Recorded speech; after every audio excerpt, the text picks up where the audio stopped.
तो आदाब, नमस्कार, गुड इवनिंग, सत श्री अकाल। एक बार फिर आप तमाम लोगों का स्वागत है क्राइम तक की कहानी के इस एपिसोड में। उम्मीद है पूरी फैमिली अच्छी होगी, अपना और अपनों का ख्याल रख रही होगी। आम लोग कहें, आम लोग देखें, आम लोग दावा करें तो बात समझ में आती है कि चलो गलती हो सकती है। लेकिन जहाँ से कानून के रास्ते खुलते हैं, जहाँ से कानून को लेकर फैसले सुनाए जाते हैं और जिस तरीके का कानून है जिसमें अंधविश्वास, अंधभक्ति, भूत प्रेत जो इंसान के दायरे से बाहर की चीज़ है, वहाँ उस कानून की किताबों में उसके लिए जगह नहीं है। लेकिन ऐसी जगह पर बैठे अगर किसी जज की ज़ुबान से ये निकले कि जिस अदालत में बैठकर वो फैसले सुनाते हैं, उस अदालत का एक हिस्सा, एक कोना ऐसा है जहाँ भूत प्रेत है, जहाँ कुछ आत्माएं बिना शरीर के घूमती हैं और जहाँ पायल की खनक की आवाज़ सुनाई देती है। कुछ लोगों पर हमला भी हो चुका है। तो फिर इसे आप क्या कहेंगे? ये देश का शायद इकलौता मामला है भूत प्रेत का जिसमें हाई कोर्ट जैसी बड़ी अदालत के एक जज ने बाकायदा कोर्ट के अंदर बैठकर इस बात को कबूल किया कि इस हाई कोर्ट के एक कमरे के पास, उसके इर्द गिर्द, एक सीढ़ी के करीब कुछ आत्माएं हैं जो भटकती हैं। बात कोलकाता हाई कोर्ट की है। कोलकाता हाई कोर्ट की अपना इसका एक इतिहास है। जब ब्रिटिश हुकूमत थी हमारे देश में, ईस्ट इंडिया कंपनी, आपको पता है, कोलकाता के ही जरिए पूरे भारत में दाखिल हुई थी। तब 26 जून 1862, 26 जून 1862 को इस देश में जो 3 हाई कोर्ट बने, उनमें से एक कोलकाता हाई कोर्ट था। 1862 का बना हुआ देश के 3 सबसे पुराने प्राचीन अदालतों में से एक है। कोलकाता हाई कोर्ट की 3 अलग अलग बेंच भी है। एक जलपाईगुड़ी में है और एक अंडमान निकोबार का जो सारा पोर्ट ब्लेयर का मामला जो देखा जाता है वो कोलकाता हाई कोर्ट के मातहत आता है। कोलकाता हाई कोर्ट की बिल्डिंग आलीशान है। मुझे 2-3 बार देखने का मौका मिला है। चूँकि हेरिटेज एक तरह का बहुत पुरानी बिल्डिंग है, अंग्रेज़ों के ज़माने का, और उसके जो पिलर हैं, अगर आप कॉरिडोर में जाएंगे तो वो एक तरह से एक अजीब सा लुक देता है। पूरे दिन गहमा गहमी, भाग दौड़, लेकिन शाम के बाद इसी हाईकोर्ट का मंजर बदल जाता है। 2022 की बात है, नवंबर का महीना। एक जो घोस्ट और ये सारे भूत प्रेत, इनको ढूंढने का, पकड़ने का दावा करते हैं, ऐसे बहुत सारे जो पैरानॉर्मल एक्टिविटीज़ की जो संस्थाएं होती हैं, ऐसी एक संस्था ने 2022 में नवंबर में कोलकाता हाई कोर्ट के जो रजिस्ट्रार जनरल हैं उनके यहाँ एक अर्जी दी, एक एप्लीकेशन लगाई। तो भूत प्रेत ढूंढने वाली ये पैरानॉर्मल एक्टिविटीज़ के माहिर जो ये लोग हैं, साइंटिस्ट जिनको आप कहें, DOS नाम की ये संस्था, इसने कोलकाता हाई कोर्ट के जो रजिस्ट्रार जनरल है उनको एक अर्जी दी और कहा कि हमें अदालत इस बात की इजाज़त दे कि हमारी टीम एक रात कोलकाता हाई कोर्ट के रूम नंबर 11 यानी कमरा नंबर 11 में पूरी रात बिताए और हम इस बात का पता लगाएंगे कि क्या इस रूम के अंदर और रूम के इर्द गिर्द कोई साया है, कोई भूत प्रेत है या कोई ऐसी शक्ति है।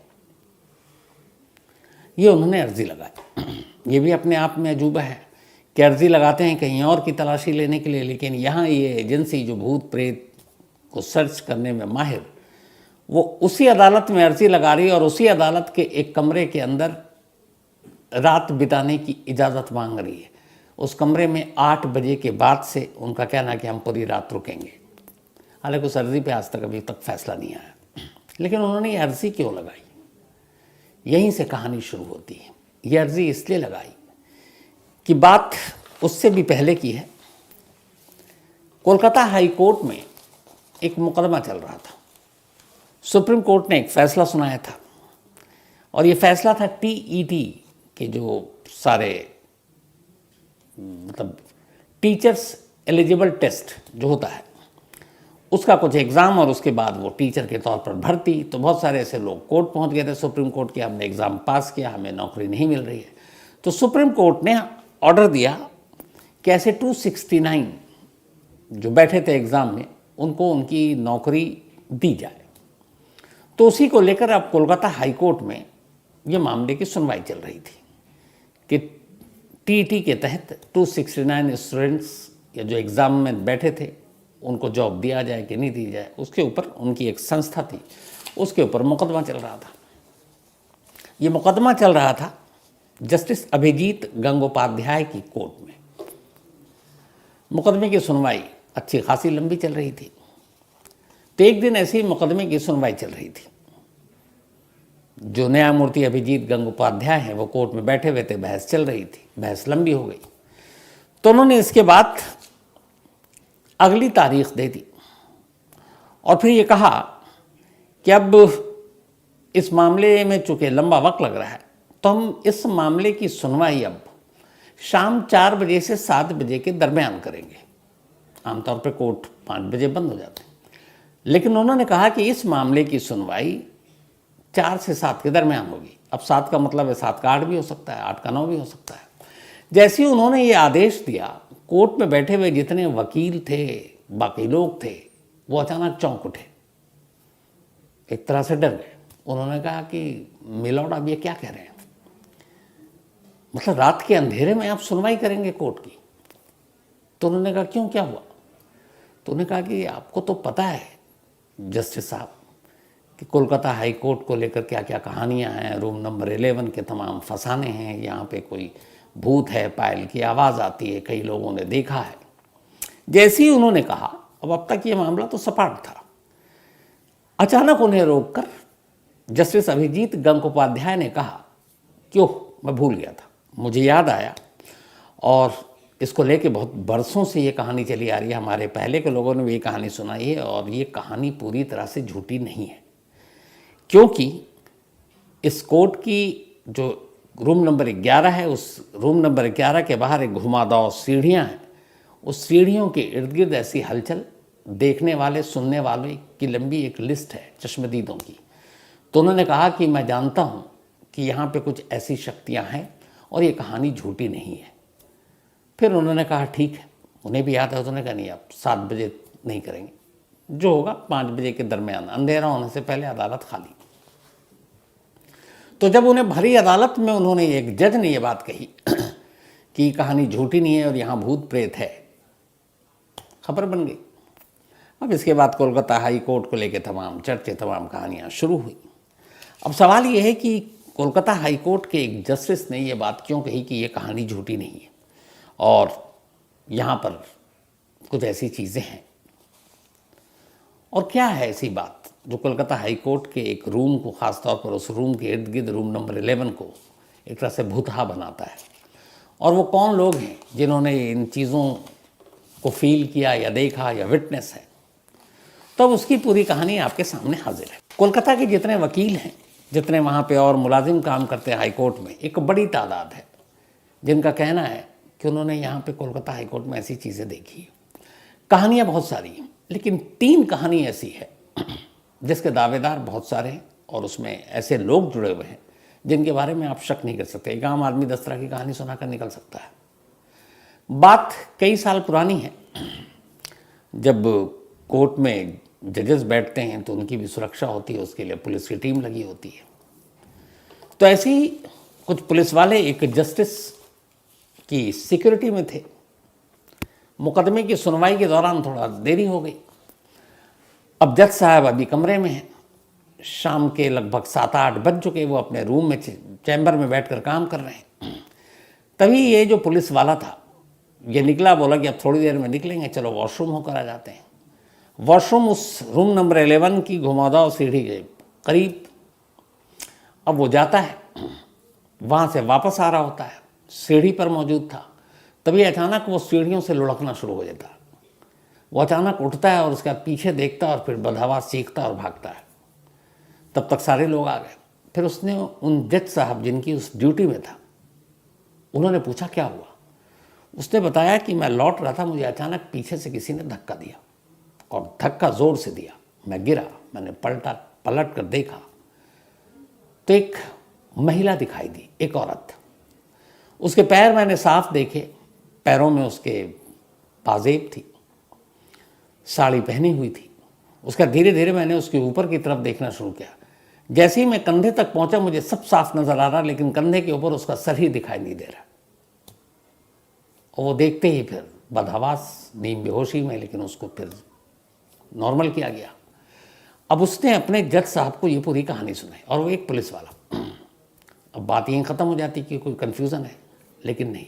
इसके बाद उन जज साहब ने एक आदेश दिया कि इस रूम नंबर 11 के इर्द गिर्द जो घुमावदार सीढ़ियाँ और ये है, यहाँ पे अंधेरे में पुलिस वालों की ड्यूटी लगाई जाए, ताकि कोई ऐसी चीज़ ना हो, कोई गलती से उधर चला जाए तो उसके साथ ऐसा हादसा ना हो।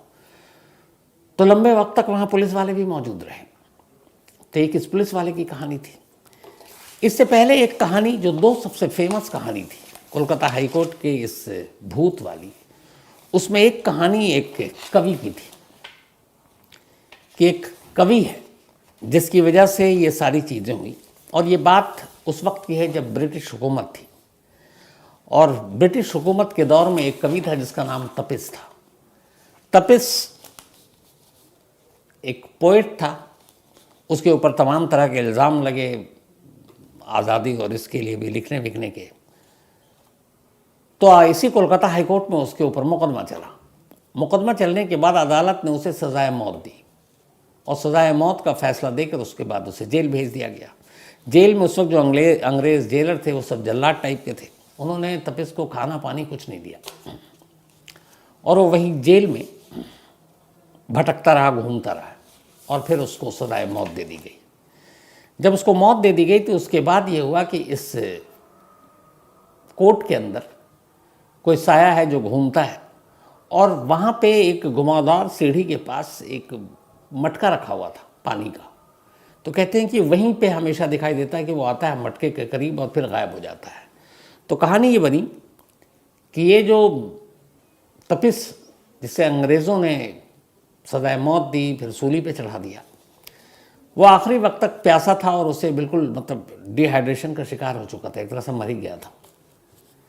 तो उसकी आत्मा इतनी प्यासी है कि वो अक्सर यहाँ पर पानी पीने के लिए आती है, क्योंकि अगर उसे फांसी जेल में हुई तो फिर उसकी आत्मा का कोर्ट से क्या लेना देना था। लेकिन उस वक्त लोगों ने कहा कि चूँकि उसका पूरा मुकदमा इसी कोर्ट में चला, कोलकाता हाई कोर्ट में, और फिर उसे सज़ाए मौत का फैसला भी इसी कोर्ट ने दिया, इसीलिए उसकी आत्मा इस अदालत के चक्कर काटती है। लेकिन फिर ये हुआ कि वो आत्मा है यहाँ से यहाँ कैसे, लेकिन कई लोगों ने देखने का दावा किया। तो फिर उस तपिस की कहानी एक लंबे बरसों तक कोलकाता हाई कोर्ट में एक साय के तौर पर जुड़ी रही, और वो मामला चलता रहा। फिर कुछ वक्त बीता, अचानक अब एक भूत के चलने फिरने में भी एक नई तब्दीली आ गई, एक नया बदलाव। अब जो लोग थे चश्मदीद, उन्होंने ये महसूस करना शुरू किया कि शाम के 7 बजने के बाद अचानक इस रूम नंबर 11 के करीब एक बिना सर वाली महिला गुजरती है, और जब वो चलती है तो उसके पाजेब की छन छन की आवाज़ आती है। अब ये कई लोगों ने आवाज़ सुनी, वहाँ के स्टाफ ने, मुलाजिम ने, बाकी लोगों ने, और इवन पुलिस वालों से लेकर कुछ जजों ने भी। कई बार उन्होंने कहा कि नहीं ये झूठा हो सकता है, लेकिन फिर उन्होंने ये कहा कि हमने अपने कानों से आवाज़ सुनी है। अब रात को कोर्ट के अंदर पाजेब की आवाज़ कहाँ से आ रही है? ये सारी बातें चल रही थी, तभी दो चीज़ें हुई। 2 कोर्ट के मुलाजिम थे, एक का नाम था मनमोहन और एक उसका दोस्त था। तो एक रात क्या हुआ कि ये दोनों अपने काम में इतने बिजी थे कि उस दूसरे का नाम था वजहारी। तो मनमोहन और वजहारी ये दोनों कोर्ट में थे। कोर्ट का काम कुछ ज़्यादा उस दिन फंस गया, तो ये अपने अपने रूम में बैठकर बाकी के फाइल निपटा रहे हैं, क्योंकि अगले दिन शायद कोई जजमेंट आना था, उसी से जुड़े हुए थे। तो मनमोहन वजहारी को काम करते करते एहसास ही नहीं हुआ कि रात के 8 बज गए। अब अचानक वजहारी ने कहा कि मुझे प्यास लगी है और मुझे वॉशरूम भी जाना है। तो उसने कहा कि बराबर में ही जज साहब का चैम्बर था जिनके लिए दोनों काम कर रहे थे। उसने कहा कि जज साहब तो जा चुके हैं, तुम यहीं वॉशरूम यूज़ कर लो। उसने कहा नहीं जज साहब का मैं। अब वो वॉशरूम जो था और वो पानी पीने की जगह वो वही रूम नंबर 11 के घुमावदार सीढ़ी के पास थी, जहाँ के ये लोग स्टाफ यूज़ करते थे। जैसा मैंने कहा कि पानी का मटका भी वहीं होता था।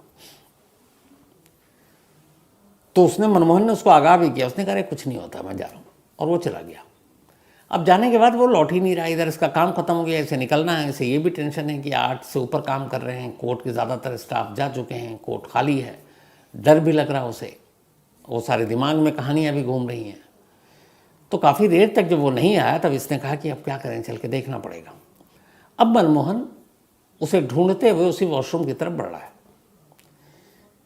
जब वो थोड़ी दूरी पर था तो उसने उसी सीढ़ी के पास एक बेंच रखा हुआ, उसने देखा कि उस बेंच के करीब नीचे वजहारी औंधे मुंह पड़ा हुआ है। वो देख के घबरा गया, लेकिन फिर उसने देखा कि उस बेंच पे एक महिला बैठी है और उसके हाथ में कुछ बर्तन है, वो पानी उसके ऊपर छींटे मार रही है। उसे लगा चलो कोई कोर्ट का कोई स्टाफ है, कम से कम ध्यान रख रही है। वो बदहवास तेज़ी से भागता हुआ आया, वजहारी चीखता हुआ, और उसे लगा कि एक महिला है तो उसे डर भी नहीं लगा कि अब 2 लोग हो गए हैं, वो 3 हो गया। पर वो जैसे ही करीब आया उसने देखा कि बेंच से महिला गायब। अब वो वजहारी को संभालने आया था, खुद उसके हाथ पैर फूल गए। किसी तरह उसने डरते हुए वजहारी को टटोला, उठाया, वो भी उठा, और दोनों बदहवास फिर सीधे ऐसा भागे कि कमरे की तरफ भी नहीं गए, अदालत के बाहर ही जाकर उन्होंने सांस ली। ये कहानी अगले दिन पूरे कोलकाता हाई कोर्ट में फैल गई। अब उसके बाद जब तब जो भी आया वो उसने कहे कि हाँ मैं रात को एक साया देखती हूँ, पैर से लेकर पाजेब भी दिखता है, कंधे तक तो है, लेकिन कंधे के ऊपर पूरा वो डार्क में चला जाता, सर दिखाई नहीं देता।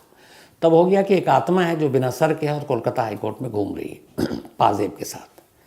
अब ये आत्मा कौन हो सकती है? अब इसके ऊपर बहुत लोगों ने अपना अपना हिसाब से सोचना शुरू किया। तो फिर एक कहानी आई कि 19वीं सदी की शुरुआत में 1900 के बाद एक महिला कोलकाता हाई कोर्ट पहुंची। उस महिला का नाम था निस्तार। निस्तार कोलकाता के रेड लाइट एरिया में एक वेश्या थी। वो वहाँ काम करती थी और बहुत खूबसूरत थी।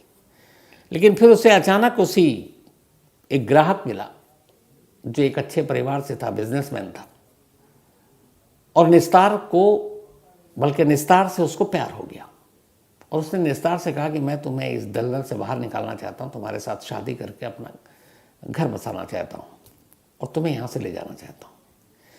निस्तार को और क्या चाहिए, वो बहुत खुश हुई। और वाकई निस्तार और वो जो उसका वो था, उसका नाम था शालिक राम। तो निस्तार बहुत खुश थी कि उसकी ज़िंदगी अब बदल जाएगी। लेकिन इससे पहले क्या हुआ था कि कई बार ऐसे ब्रोथल पे या कोठे पे जहाँ रेड लाइट एरिया में वैसे रहती हैं, तो कई बार पुलिस का छापा पड़ता है, उनको पकड़ कर ले जाते हैं, कोर्ट में मुकदमा चलता है। तो निस्तार के साथ भी ये हो चुका था, कोर्ट में वो कई बार पेश हो चुकी थी। तो जब शालिक राम के साथ उसका अफेयर हुआ और अब दोनों शादी करने वाले हैं, तब निस्तार ने कहा कि एक काम करते हैं, हम नई ज़िंदगी शुरू कर रहे हैं, तो कोर्ट में मेरे नाम के आगे जो प्रोस्टिट्यूट लिखा हुआ है, एक वेश्या, उस नाम को हटाना है, मेरे लिए बहुत ज़रूरी है, क्योंकि वो मेरे नाम के आगे एक कलंक है। निस्तार ने एक अर्ज़ी दे दी कोर्ट में और उसने कहा कि मैं ये पेशा छोड़ चुकी हूँ, एक शरीफ शख्स के साथ शादी कर मैं एक शराफत की ज़िंदगी गुजारना चाहती हूँ, तो प्लीज़ आने वाले वक्त में कोई दिक्कत ना हो, मेरी फैमिली को कभी इस तरह की चीज़ें ना झेलनी पड़े, तो मेरे नाम के आगे से वो जो वेश्या शब्द है वो कानूनी पन्नों से हटा दीजिए। अब ये अर्ज़ी लगा दी। जब अर्ज़ी लगाई तो अब वो जज के सामने बड़ी मुश्किल, ये कैसे तो तमाम वेश्याँ आ जाएंगी, कुछ वकीलों ने इसी तरह की दलील लेनी शुरू की।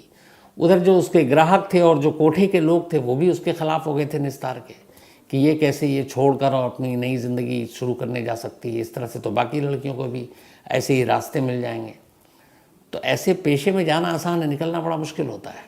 तब उन तमाम लोगों ने मिलकर उसका रास्ता रोकने की कोशिश की और इस बात की पूरी कोशिश की कि निस्तार की अदालत से जो मांग है वो अधूरी रह जाए, उसके नाम के आगे से वेश्या शब्द कानूनी तौर पर ना हटे। अब उसमें दलील दी गई कि इन्होंने ये जुर्म किया, ये जुर्म किया, अब आगे अच्छा कर रहे हैं, उससे पिछले जुर्म का कोई मतलब नहीं है। तो सारी बातें चलती रही और दबाव इतना बढ़ा कि निस्तार की वो अर्जी खारिज हो गई। अदालत ने मना कर दिया कि तुम्हारे नाम के आगे से वेश्या हटाएंगे। इसके बाद अब लोगों ने और भी भड़काना शुरू कर दिया। फिर कुछ वक्त बीता और एक रोज़ अचानक निस्तार की लाश उसी के रेड लाइट एरिया के करीब एक जगह पड़ी मिलती है। लाश बेहद पुरानी हो चुकी थी, उसकी मौत को कई दिन हो चुके थे, लाश लगभग सड़ चुकी थी। पूरी लाश थी लेकिन लाश का सर गायब था। जो निस्तार के कपड़े थे और कुछ मार्क थे, जो कपड़े पहने थे वो लगभग वैसे ही थे, बॉडी से चिपके हुए थे। तो उन कपड़ों से और उसके कुछ मार्क से ये शिनाख्त हो गई कि ये निस्तार की लाश है, लेकिन सर गायब था, वो सर कभी नहीं मिला। तो कहते हैं कि कोलकाता हाई कोर्ट में जो पाजेब की आवाज़ आती और निस्तार पायल पहनती थी, पाजेब हमेशा शुरू से। तो फिर ये माना गया कि जो कोलकाता हाई कोर्ट में जो पायल की आवाज़ आती है और पैर से लेकर कंधे तक तो वो दिखाई देती है महिला, कंधे के बाद सर दिखाई नहीं देता, वो असल में कोई और नहीं, यही निस्तार है। क्योंकि इसी कोलकाता हाई कोर्ट से उसे इंसाफ नहीं मिला और उस इंसाफ के न मिलने की वजह से उसकी ज़िंदगी अधूरी रह गई। एक शरीफ शख्स से उसकी शादी नहीं हुई और फिर किसी ने उसे मार डाला, तो उसकी आत्मा आज भी बेचैन है और इसी कोलकाता हाई कोर्ट के इर्द गिर्द भटक रही है। लेकिन इसका भी कोई प्रूफ नहीं मिला। लेकिन इन सारी चीज़ों को हवा मिली जब जज ने कोलकाता हाई कोर्ट के खुद कहा कि हाँ, ये कहानियाँ झूठी नहीं हैं और इस तरह की यहाँ हरकतें होती हैं। तो ये थी कोलकाता हाई कोर्ट के उस भूत की कहानी। अब इस कहानी का सिरा कहाँ जाकर रुकेगा मालूम नहीं, लेकिन ये आज भी है कि रात को, आपको याद होगा ऐसे कई केसेस हैं जिसमें सुप्रीम कोर्ट 2-2, 3-3 बजे तक खुला रहा। कोलकाता हाई कोर्ट में रात को अदालती कार्रवाई नहीं होती और उसकी वजह सारे स्टाफ भी भाग लेते हैं। यही जो वहाँ के भूत की मौजूदगी, उसको लेकर इतनी कहानियाँ हैं कि कोई भी अपनी जान जोखिम में डालकर रात के सन्नाटे में कोलकाता हाई कोर्ट के अंदर नहीं रहना चाहता। इस ऑर्गेनाइजेशन के अलावा जिसने ये मांग की थी कि हमें 8 बजे से पूरी रात वहाँ रहने दिया जाए ताकि हम उस भूत की असलियत को सामने ला सकें, लेकिन इजाज़त नहीं मिली। क्योंकि शायद अगर कोर्ट इजाज़त दे दे तो इसका मतलब है कि कोर्ट रिकॉर्ड पर ये मान रही है कि हाँ भाई भूत होता है और यहाँ भी भूत है। तो अजीब कश्मकश है कानून और इस अंधविश्वास के बीच, और इसीलिए इजाज़त मिली नहीं। तो ये थी आज की कहानी। तक अपना और अपनों का ख्याल रखिएगा। Thank you very much.